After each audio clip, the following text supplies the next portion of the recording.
Hey guys, what's up? It's Biscuit Boo Horror Reviews. I'm back yet again with another one of these uh, favorite first time watchers of 2023, finishing off the fucking video series finally. I'm gonna get back right to it, right where I was, with The Ward.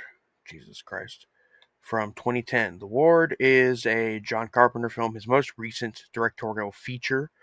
um, it is essentially about a woman who mysteriously ends up incarcerated in a seemingly haunted psychiatric hospital. She's stuck there, and with all these wacky, insane women, and they want to know, just like she does, how they got there and how to get out. The ensuing mystery of the situation is legitimately engaging, um, and kept me guessing, even though it's all very kind of uh, familiar and mediocre feeling, to put it bluntly. It's the most flat and boring looking of all of John Carpenter's movies, but even then, it's got some nice looking scenes and some very cool shots in there. Um, Not Carpenter's best, but for an 88-minute little time killer, you can do much, much worse. This one is a 3.5 out of 5. Next, we got The Boneyard from 1991. The Boneyard is another one just like The Ward that I'd been meaning to see for a very long time, and it's essentially about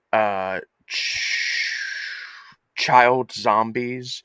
Um, Wreaking havoc on a psychic and a cop, as well as two coroners. Um, it's a very interesting movie. The one very interesting thing about it is that the lead character, the the cop character, is played by a like rather like heavy set woman, and they don't make her character a joke at all, like you would expect. Like that's usually what happens with people who are overweight in these kinds of movies, is their character becomes a joke, but they don't make like a single crack at her for her weight, and that in the entire script, and that is like amazing. um but to top it off, there's just some cool effects. This movie's legitimately kind of creepy at times. It's got some, again, cool effects. It's even got a cool poodle monster that is like on the fucking, in the background of the letterbox page, and it's on one of the posters. It used to be on the poster that's on letterbox, but whoever's messing with the posters on letterbox changed it to this one, which this one's all right. Not as good as the one with the poodle monster. Next is Raising Cain from 1992, directed by Brian De Palma.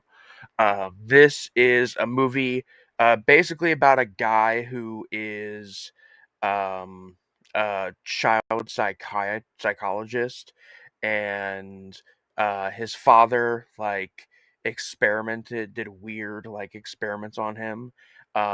So he's continuing these experiments seemingly, um, and it's about the kind of ensuing mystery.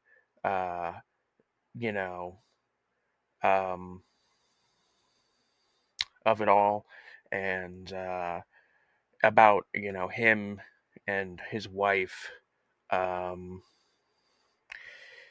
you know, just kind of trying to having tension because he may or may not be kidnapping children. It's I don't want to say like too much about this one.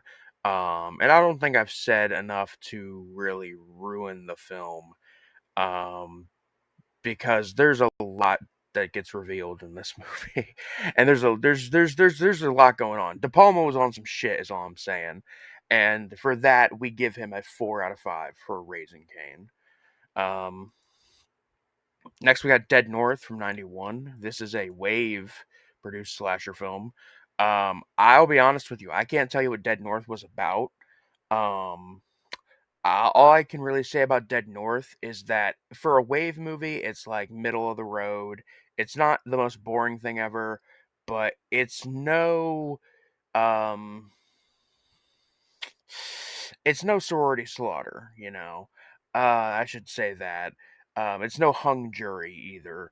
Um, but it's still a pretty solid one. Gary Whitson, who is the head of Wave and who directed it, said it was the closest to a real movie he ever made, which is kind of hilarious because like there are other Wave movies that are better. Um, Up next, we got Thanksgiving from 2023. Thanksgiving is a slasher film directed by Eli Roth. I think everybody's probably heard about this one by now.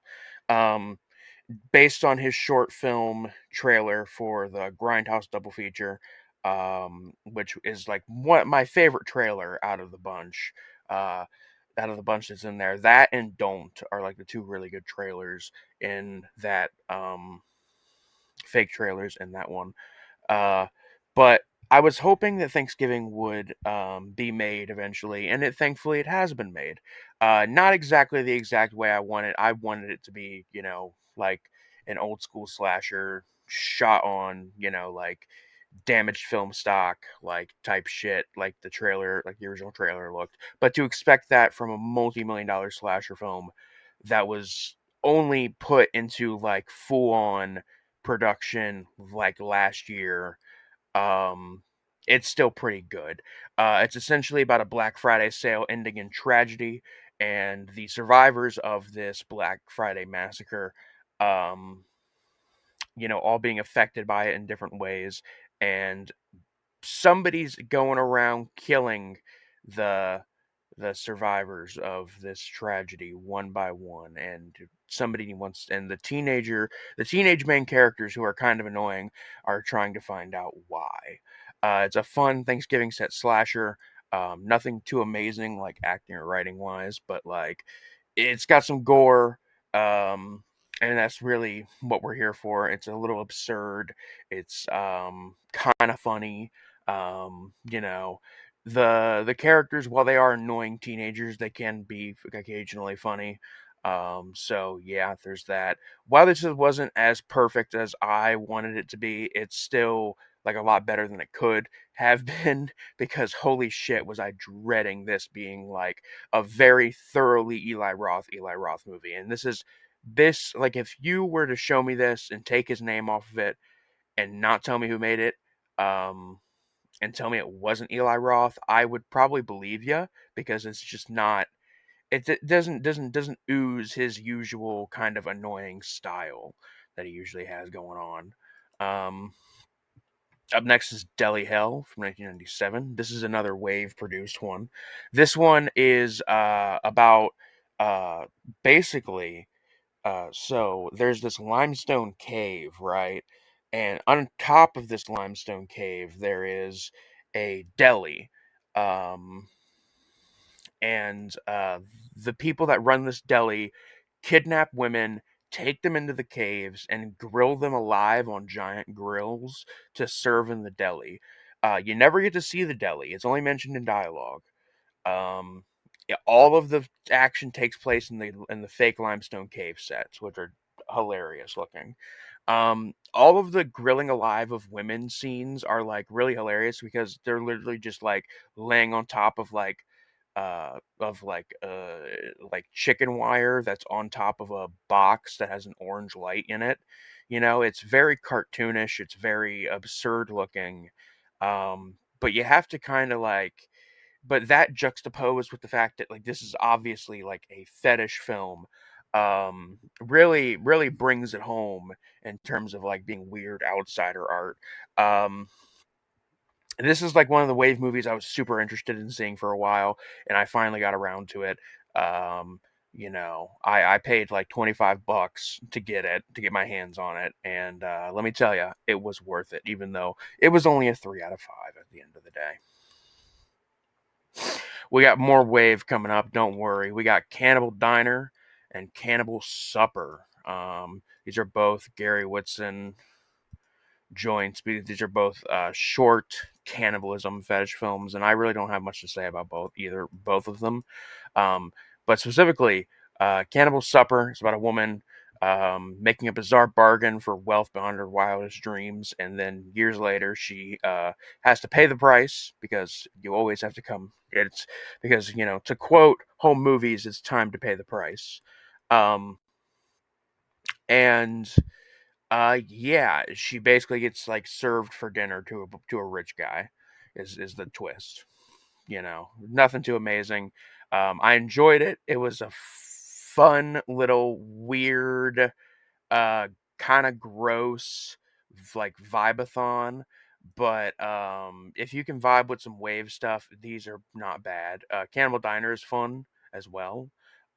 This one is about a woman stopping a cheerleader getting lost, and she stops at a diner. And when she goes to open the menu, um, inside the menu is just a mirror, and then she gets knocked out and cooked for dinner. Um, and yeah, I kind of don't know what to say about Cannibal Diner. I don't know if anything else can be said about it. Up next, we got the big boy, Godzilla Minus One from last year. Everybody's talking about this. Everybody's loving this one. Everybody thinks it's like, um, everybody thinks it's like perfect and great, and I agree. I think it's very, very good. It's essentially a post World War II kind of drama about a ooh about um a kamikaze soldier who abandons his job and encounters Godzilla, and then kind of like has PTSD from it, and then like goes on with his life, and then you kind of forget that it's a Godzilla movie because it becomes a drama, and then Godzilla shows up again, and it becomes an even better drama. Is basically what I'm saying here. Godzilla Minus One, very good Godzilla stuff. Love to see my man Godzilla just on the big screen again. Um, you know, and I'm happy that we're getting Godzilla movies that are good because for the longest time I was having a conversation like this with one of my friends who also saw the movie. Um, one of the things about the Godzilla franchise is that like it's never been consistently like good. It's never been a consistently good franchise. Like, out of all of the Godzilla movies that exist, if you want me to count the ones that are actually good, like, well made movies that aren't campy cheese-a-thons, there's like five good Godzilla movies, maybe. Um, but we don't rate things like that here because we like to have fun, god damn it. And Godzilla Minus One, maybe not fun, but definitely, if you like Godzilla and you haven't seen this one yet for some reason, you should totally, totally see it. Um, we've got Next Hooker's Christmas Carol from 1995. This is a shot on video Christmas comedy, super obscure one. Included on the Blu-ray for Black Backwoods Marcy from Saturn's Core. And it's literally about an ex-hooker. Um, and For her probation, she becomes the guardian of a mentally challenged young man, of unaware that he has a haven of magical little snowmen. Um, and yeah, it's kind of a weird Christmas comedy because it's like partially like offensive, like profane humor, but it's also like kind of surreal because of the plot it being surreal, which only makes things like more funny and wild. It's a very interesting sort of Christmas comedy. um Definitely one I think I might put in my yearly rotation just because it's such a unique film, truly. I give an X Tucker's Christmas Carol a 3 out of 5. Next, we got Mr. No Legs from 1978. This is one um, about a double amputee who runs a drug syndicate, with his double barrel shotgun equipped wheelchair. Um, and yeah, it's basically just a crime syndicate, drug syndicate kind of 70s thriller. But the big bad guy is a double amputee with a shotgun equipped wheelchair. You'd think that this would be like a ultimate campy, like just you would think from the title, from the plot and everything, that this would be like this very specific kind of movie, and it isn't that specific kind of movie. And for that, it's a worse movie, unfortunately, but like it's still a pretty watchable and enjoyable uh kind of campy crime syndicate thriller. Um I don't know. I bought it on Blu-ray because I've always wanted to see it, and I don't personally regret spending like the $25 it cost me. Um We got Dungeon of Death from 1989. This is a Wave produced film. This one is about a beautiful woman and her sister who are chained up and tortured in the basement nightly. Well, are they, though? They seem to be having reoccurring nightmares. These two sisters do. Of this same experience of being tortured in a suburban basement, and you know, it's essentially about the ensuing mystery of these nightmares and um, why they're both having them. It's uh, it's quite a unique shot on video psychological thriller. Um, it feels kind of Polonia-esque for a minute before people start getting undressed and the bizarre sexual stuff and the violence rears its expected head. Um, genuinely one of Wave's strongest movies in terms of thrills, chills, and kills, I think, as well as one of their most disturbing, up there with Hung Jury. It's a disturbing, dirty, perverse, shot on video, psychological horror film. Um, you know, kind of like you took some of the surreal shot on video dream logic from the Polonias and then threw in some Fred Vogel style faux snuff. Like for an 80s shot on video horror film, this is a genuinely pretty disturbing movie, and it kind of blew me away. I did not know what to expect from a title of like Dungeon of Death from Wave, but I thoroughly was engaged and I found it to be really good. And I hope Saturn's Core releases this one because this is actually like a pretty solid, disturbing uh, psychological horror film from the 80s, personally. This is like a 4 out of 5. Okay, we're getting into the good shit now.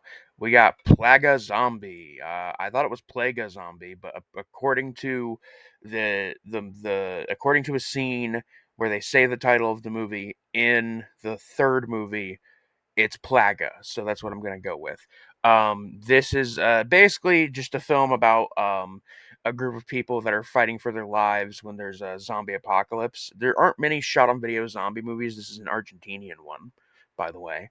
But there aren't many shot-on-video like zombie apocalypse movies. There are shot-on-video zombie films, but there aren't ones about an actual apocalypse like taking over a city and or town.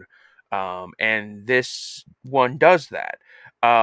This is I don't really know what to say about this one because I don't want to say too much. It's full of body horror and weird, wacky characters, and the zombies are all fun and really colorful. There's so many different makeup jobs going on, despite how cheap they look.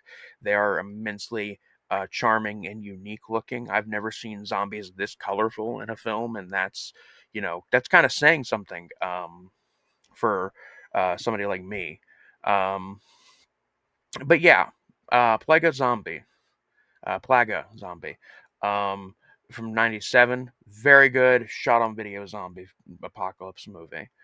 But it's not as good as Plaga Zombie Mutante Mutant Zone or Zona Mutante. Um, this is the sequel to Plaga Zombie, and it's shot on digital video. It pretty much like just continues right where the first one sort of left off. It kind of resets things a little bit, but it also continues the story. And this time shot on digital video on a bigger budget. The three main actors who play the three main characters in this franchise, um, those being Bill, Max, and John, are all here and present and accounted for, and they're giving good performances, and they're having a good time shooting this movie, and that's what matters. Um, I don't even want I don't want to say anything about Mutant Zone either.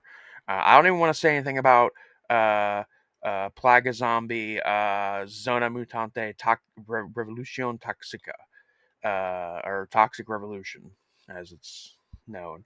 This is the last Plaga Zombie movie, and just like the previous one, I gave it a 4.5. This is the final entry in the Plaga Zombie trilogy, and again, I don't want to say anything. Like, if you like zombie movies, if you like the Evil Dead movies specifically, and you haven't seen these and you like shot on video films, you like low budget stuff, these are amazing. I'd never heard of these films until Severin put them on Blu-ray. Well, until Intervision put them on Blu-ray through Severin, and I bought them. I completely blind bought it because I was curious about it. And again, just super fun, wacky, splattery, just zombie comedy antics from beginning to end. Um, I I can't really complain too much. It's all really good shit. And I can't wait to revisit this series, you know, in the coming years and show it to people because this is a series that I will show to people for the rest of my life. We've got another wave movie, Slaughtered Secretaries from 1992. This is a interesting wave movie in the sense that it's set in the 50s. There aren't many shot on video films set in the 50s, I don't think, and that's kind of unique. It's essentially a film about a deranged janitor who kidnaps and tortures the secretaries at the building he cleans, and he drugs them and plays, poker with their chloroformed, just knocked out bodies, plays strip poker with them. It's a very interesting, sort of disturbing, but sort of hilarious in its absurdity, I guess, sort of scene. This isn't a great wave movie by any means, but it's it's pretty it's pretty interesting, honestly, in my opinion. You can definitely do worse as far as wave movies go. This one's like a 3.5. We got Empire of the Ants from 1977. This is essentially about um, a real estate developer in the Florida Everglades trying to develop this property. And hey, what do you know? There's some giant mutant ants going around. I love me a good mutant ant movie. I love me a good giant ant movie. You don't see too many of them, but I love to see it. And this is a very fun one. A good mix of superimposed ants and giant ant puppets. There's a wacky twist at the end that I absolutely adore. Empire of the Ants from Burt I. Gordon, who directed Food for the Gods, or Food of the Gods, whichever one it is. Um, but yeah, it's a good one. Speaking of ants, we got the Devil Ant from 1999. This is a Dave the Rock Nelson film. Dave the Rock Nelson is a shot on video filmmaker who's been working, um, making movies for a very long time now. And this is his killer radioactive ant movie. Mad scientist dumps some toxic waste and it turns an ant into the devil ant. And it's up to David the Rock Nelson and his twin brother, Detective Rock, to defeat the monster before it eats everybody in existence, basically. It's a very very fun, very charming, low budget shot on video film. It's about like 3 hours long. It's very long. Um, and For that, we love it. Um, it's like 3 hours, 20 minutes, something like that. It is an insane ride from beginning to end. I only recommend this to the true fiends, to the true fiends of trash, because only this is not one I'm recommending to everybody. This is one I'm recommending specifically to people who are like, I want to see, you know, some of the most bizarre, outlandish shit ever, and you know, this is on that list of bizarre, outlandish things to see. I think when it comes to like cult horror. Um, but yeah, it's a fun one, very fun, ultra low budget, killer ant movie. Um, and yeah, we got the Blood on Méliès Moon. This is a film from Luigi Cozzi, who directed The Black Cat as well as Contamination. Um, and a few others. He did a re-edit of Godzilla in the 70s for Italian audiences that was absolutely amazing. Um, and this is what is the Blood on Méliès Moon even about? It's about Luigi Cozzi playing himself, getting swept up into a murder mystery nightmare involving like interdimensional travel. Basically, it's very complicated. It's very out there, and it's kind of an absolute trip to watch. But it's just like pure, unfiltered creativity on the screen, and that is why I absolutely adore it and gave it a 4.5 out of 5. We got the Rare Blue Apes of Cannibal Isle from 1975. Um, this is one of the movies on the Vinegar Syndrome Lost Picture Show set, and it's essentially a child-friendly musical shot in Malaysia, um, that has singing crocodiles, anthropomorphic monkeys, and all kinds of stuff. And it's just about a kid and his pet duck named Mr. Quack Quack trying to escape the evil crocodile people, the Swampies, with the help of a rare blue ape. Very just bizarre one. This one's directed by Don Greer, who directed Alice in Acidland famously, which is a very interesting anti-acid film. But yeah, Red Lips of Cannibal Isle. Not really my. I'm you know me. I'm not a children's film guy, but like this is kind of a brain bomb, so it's kind of worth seeing. Honestly, it's very bizarre. We got Chaos.tv, more Wave. I forgot we had more Wave coming up. This is like Wave's most emotionally strong film. It's literally a collection of monologues of these two women, that crazy women that live together, who like seemingly want to murder each other. Um, and these monologues run the gambit from being hilarious to depressing to harrowing to uplifting. It's just kind of wild, and it's all portrayed. It's all the intended effect you're supposed to get from it is that it's like a reality TV show, from hell, sort of. Is the bag that you're supposed to that's kind of going for. Not really too much to say about Chaos.tv. It's a 4 out of 5. It's probably Wave's strongest film emotionally. We've got the new Yorgos Lanthimos film, Poor Things. I don't want to say anything about this because I saw this completely blind, and I quite enjoyed it and thought it was like really good. It's got Emma Stone, Mark Ruffalo, my man Defoe in it. Yorgos back at it again, making more weird shit, and we love him for it. Thank God. We've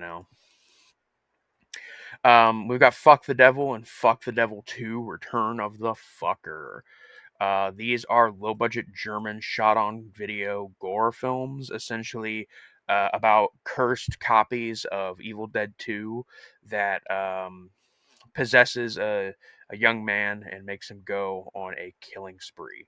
And then the second one is the same thing again, but with a tape of Nightmare on Elm Street. These all together are like an hour and 10 minutes, like some like 70 minutes basically together. So you may as well just watch them both at once. These are on Blu-ray from AGFA and Bleeding Skull, and they're very much worth. It's very much worth picking up. I think it's a very very quality release, and the movies themselves are just a really good time, very fun, lo-fi German gore stuff. And if that's your thing, then these might be for you. We've got Frostbiter, Wrath of the Wendigo. We're getting there. We're about to be done, actually. This is a Wendigo horror film from '88. Technically, it was shot in '88. Wasn't released till '95 by Troma. And this is one of those movies that's like it's in the Troma catalog. I've known about it for like as long as I've been into these kinds of movies, and I'd never seen it before, but like I got the Blu-ray of it, and this is amazing. This is like such an underrated, underseen film in my opinion, because like I didn't know shit about this movie going in. I had only really heard about it before. I didn't hear anything particularly good about it. I just assumed that it was, just some basic uh, simple, low budget monster movie affair.